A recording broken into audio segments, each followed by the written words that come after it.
안녕하세요.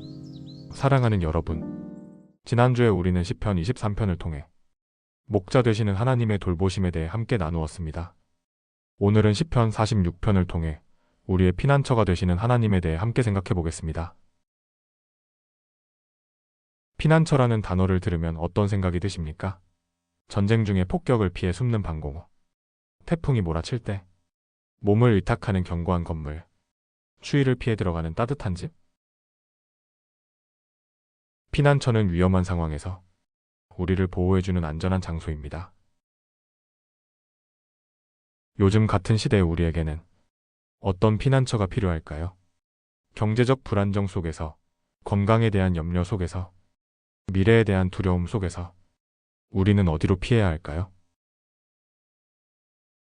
세상은 우리에게 여러 가지 피난처를 제시합니다. 돈을 많이 모으라고 하고, 보험을 많이 들라고 하고, 건강을 챙기라고 합니다. 물론 이런 것들도 필요하지만 이런 것들로도 막을 수 없는 풍파들이 인생에는 있습니다. 오늘 우리가 함께 볼 시편 46편은 그런 우리에게 진정한 피난처가 누구인지를 보여줍니다.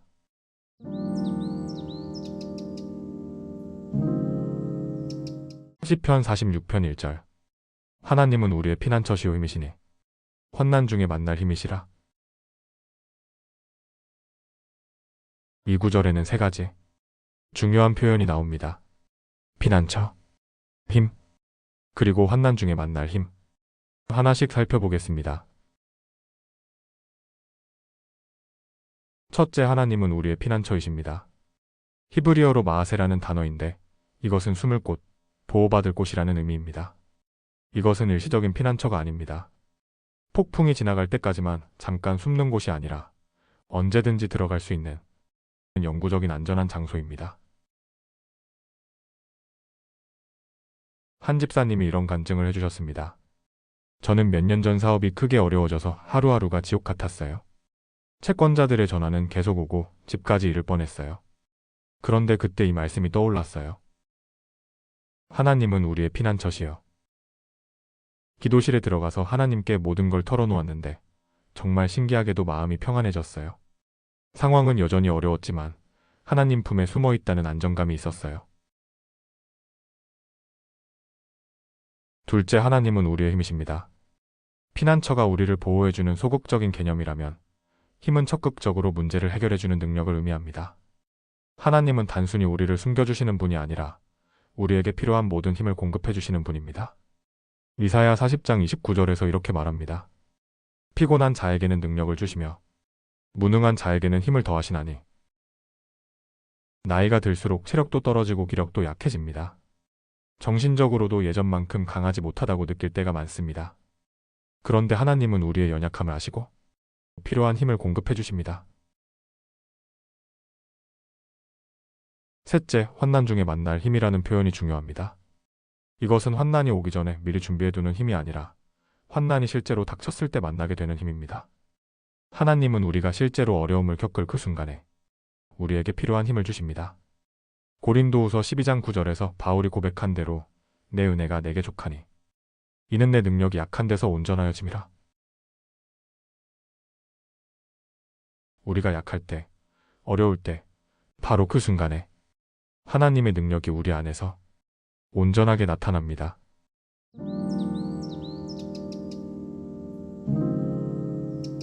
시편 46편 2절에서 3절.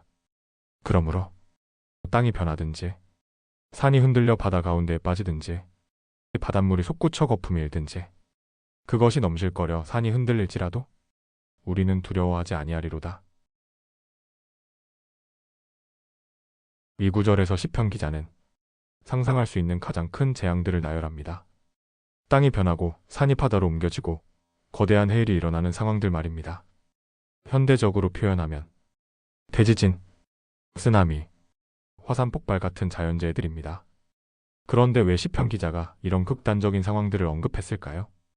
이것은 우리 인생에 닥칠 수 있는 가장 절망적인 상황들을 의미합니다. 우리가 의지하던 모든 것들이 무너지고 안전하다고 생각했던 모든 것들이 흔들리는 상황들입니다. 어떤 분들에게는 갑작스런 질병 진단이 그런 순간일 수 있습니다.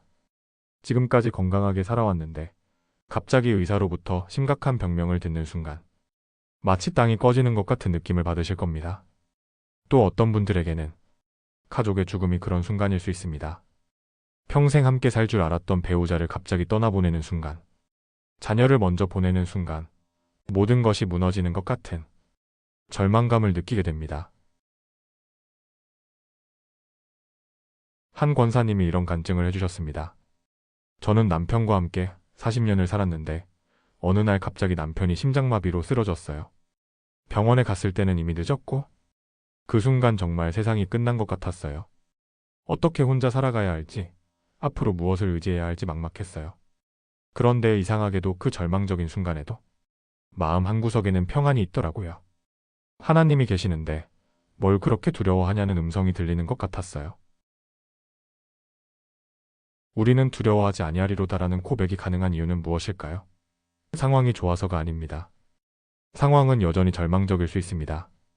하지만 그 상황보다 더 크신 하나님이 우리와 함께 계시기 때문입니다. 로마서 8장 38절부터 39절에서 바울이 고백한 것처럼 내가 확신하노니 사망이나 생명이나 천사들이나 권세자들이나 현재일이나 장래일이나 능력이나 높음이나 깊음이나 다른 어떤 피조물이라도 우리를 우리 주 그리스도 예수 안에 있는 하나님의 사랑에서 끊을 수 없으리라.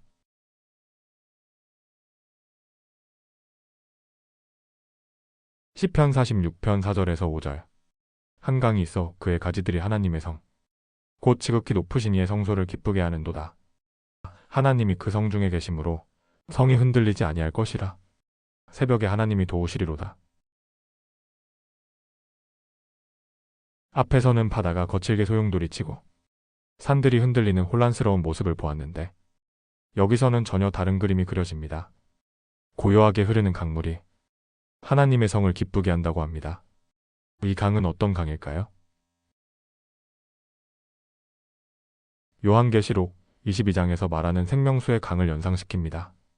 하나님으로부터 흘러나와 우리의 영혼을 축축하게 하고 생명을 주는 강입니다. 세상에는 두 종류의 물이 있습니다. 바다의 물처럼 거칠고 염분이 많아서 마실 수 없는 물이 있고 강물처럼 깨끗하고 생명을 주는 물이 있습니다. 세상의 염려와 걱정들은 바다의 물과 같습니다. 아무리 많아도 우리 영혼의 목마름을 해결해 주지 못합니다. 오히려 더 목마르게 만들죠. 하지만 하나님께로부터 오는 위로와 평안은 맑은 강물과 같습니다. 우리 영혼을 적시고 생명을 공급해 줍니다. 하나님이 그 성 중에 계심으로 성이 흔들리지 아니할 것이라는 말씀을 보십시오. 성이 경고해서 흔들리지 않는 것이 아닙니다. 하나님이 그 성 중에 계시기 때문에 흔들리지 않는 것입니다. 우리 인생도 마찬가지입니다. 우리가 강해서 흔들리지 않는 것이 아닙니다. 우리 안에 하나님이 계시기 때문에 흔들리지 않는 것입니다. 고린도전서 3장 16절에서 너희는 너희가 하나님의 성전인 것과 하나님의 성령이 너희 안에 계시는 것을 알지 못하느냐고 했듯이 우리는 하나님의 성전이고 하나님이 우리 안에 계십니다. 새벽에 하나님이 도우시리로다는 말씀도 의미가 깊습니다. 새벽은 하루 중에서 가장 어둡고 추운 시간입니다. 그런데 바로 그 시간에 하나님이 도우신다고 하셨습니다.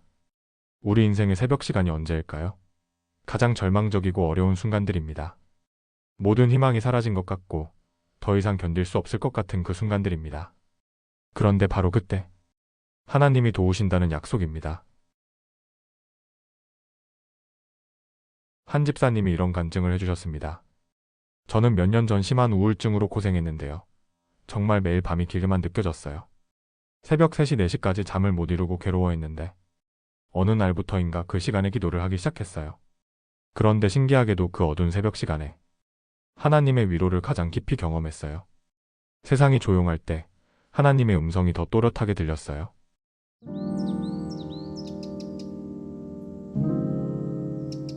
7절과 11절에 반복되는 구절을 보겠습니다.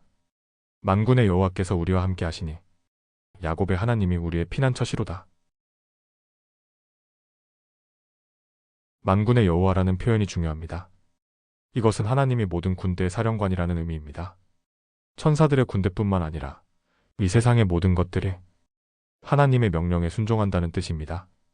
우리가 어떤 어려움을 당할 때 그 어려움이 아무리 크고 강해 보여도 우리 편에는 만군의 여호와가 계십니다. 골리앗을 대적하는 다윗의 심정을 이해할 수 있습니다. 너는 칼과 창과 단창으로 내게 나아오거니와 나는 만군의 여호와의 이름으로 내게 나아가노라. 8에서 10절을 보겠습니다. 와서 여호와의 행적을 보라. 여호와께서 땅을 황무하게 하셨도다.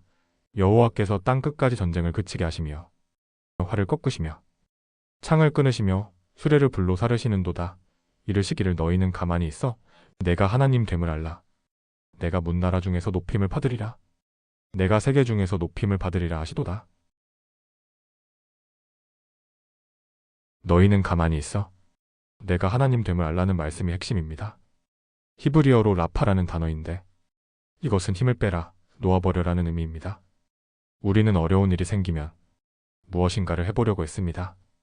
이것도 해보고 저것도 해보고 이 사람에게도 도움을 요청하고 저 사람에게도 부탁을 해봅니다. 물론 우리가 할 수 있는 최선을 다하는 것은 필요합니다. 하지만 때로는 우리의 모든 노력을 내려놓고 하나님이 일하시기를 기다려야 할 때가 있습니다. 출애굽기 14장에서 이스라엘 백성들이 홍해 앞에서 절망하고 있을 때 모세가 이렇게 말했습니다. 너희는 가만히 서서 오늘 여호와께서 너희를 위하여 행하시는 구원을 보라. 가만히 있어라는 것은 게으르게 있으라는 뜻이 아닙니다. 우리의 힘과 지혜로는 해결할 수 없는 문제임을 인정하고 하나님의 능력과 지혜를 의지하라는 뜻입니다. 한 권사님이 이런 간증을 해주셨습니다. 저는 자녀 문제로 몇 년간 고생했어요. 아들이 취업이 안 되어서 집에만 있고 며느리와도 갈등이 있고 제가 이것저것 간섭하고 해결해 보려고 애썼는데 상황은 더 나빠지기만 했어요. 그러다가 이 말씀을 보고 깨달았어요. 가만히 있어 내가 하나님 됨을 알라. 그래서 모든 걸 하나님께 맡기고 기도만 했어요. 그랬더니 몇 달 후에 아들도 직장을 구하고 가족 관계도 회복되더라고요.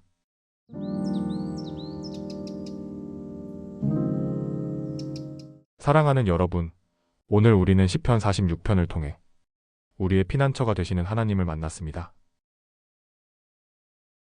이 세상에는 많은 풍파가 있습니다. 산이 흔들리고 바다가 요동하는 것 같은 어려운 일들이 우리를 찾아옵니다. 하지만 우리에게는 피난처가 있습니다. 만군의 여호와가 우리와 함께 하십니다. 여러분이 지금 어떤 어려움 가운데 있으시든지 이 말씀을 기억하시기 바랍니다. 가만히 있어 내가 하나님 됨을 알라.